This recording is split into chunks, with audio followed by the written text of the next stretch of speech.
ఈ రాష్ట్రానికి ముఖ్యంగా హైదరాబాద్ పట్టణానికి కావలసినటువంటి మౌలిక వసతుల కోసం కేంద్ర ప్రభుత్వంతో పోరాడి ఈ విశ్వనగరానికి ఏమి కావాలో వాటన్నిటినీ సాధించుకునే శక్తి ఈ పోచమ్మ తల్లి రేవంత్ రెడ్డి గారికి కాంగ్రెస్ ప్రభుత్వానికి ఇవ్వాలని చెప్పి ఈ బోనాల పండుగ సందర్భంగా ఆ తల్లిని కోరుకుంటూ ఆయనకి ముఖ్యమంత్రి గారికి ఆ శక్తి సామర్థ్యాన్ని ఇచ్చి హైదరాబాద్ మహానగరాన్ని విశ్వనగరంగా తీర్చిదిద్దే కార్యక్రమంలో ఈనాడు ఏర్పాటు చేస్తున్నటువంటి పోర్ట్ సిటీ కావచ్చు, లేదు రహదారి యొక్క అభివృద్ధి, నలుపక్కల కారిడార్స్ కావచ్చు, ట్రిబులార్ కావచ్చు, అనేక రకమైనటువంటి అభివృద్ధి కార్యక్రమాలకి మూసి ప్రక్షాళన కాకుండా పేద ప్రజల కోసం అమలు చేస్తున్నటువంటి ఏకైక ప్రభుత్వం భారతదేశంలో రేవంత్ రెడ్డి గారి ప్రభుత్వం.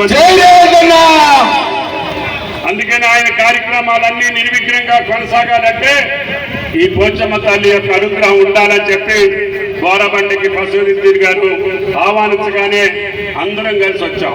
కాబట్టి దయచేసి భక్తులందరూ కూడా గమనించాలి, రేపు రాబోయే రోజుల్లో ఈ ప్రాంత అభివృద్ధికి ఇప్పటికే 200 కోట్ల రూపాయలు ముఖ్యమంత్రి గారు శాంక్షన్ చేశారు. ఇంకా అవసరమైతే మీకున్నటువంటి మౌలిక వసతుల కోసం, మీ యొక్క అభివృద్ధి కోసం తప్పకుండా రాష్ట్ర ప్రభుత్వం బోరబండ ప్రాంతానికి నిధులు సమకూర్చి బసవరెడ్డి గారు, కార్పొరేటర్ గారు, ఈ ప్రాంత పెద్దలు చెప్పినటువంటి అన్ని అభివృద్ధి కార్యక్రమాల్ని ఆ తల్లి దయవల్ల చేసే భాగ్యం మాకు కల్పించాలని చెప్పి ఆ తల్లిని ప్రార్థిస్తూ ఈ అవకాశం ఇచ్చినటువంటి బోరబండ వాసులకి ధన్యవాదాలు తెలియజేస్తూ అందరికీ పోచమ్మ తల్లి అనుగ్రహం కలగాలని, అందరూ సుఖశాంతులతో ఆనందమయంగా జీవించి హైదరాబాద్ పట్టణం భారతదేశంలోనే అభివృద్ధి చెందిన పట్టణంగా అన్ని ముఖ్య పట్టణాలకు ధీటుగా విశ్వనగరంగా మన నగరం వర్ధిల్లాలని చెప్పి ప్రార్థిస్తూ సెలవు. Thank you. ధన్యవాదాలు అన్నగారు. పిలువగానే మా ఆరబండి అయినప్పుడు మనసు పెద్దదైనప్పటికీ వచ్చినందుకు మంత్రివర్యులకు, చైర్మన్ గారికి, అదేవిధంగా ఇన్ఛార్జ్ బండి రమేష్ గారికి హృదయపూర్వక ధన్యవాదాలు పూర్వపడ తెలుసుకుంటున్నాను. ఆనందం.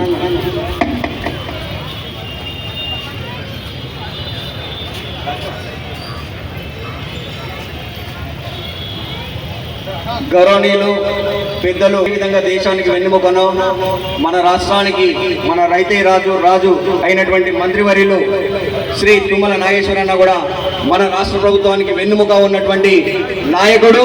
ఎన్నో దశాబ్దాలుగా ఖమ్మం జిల్లాని ఒంటి చేత్తో నడిపించినటువంటి మన రాజకీయ నాయకుడు.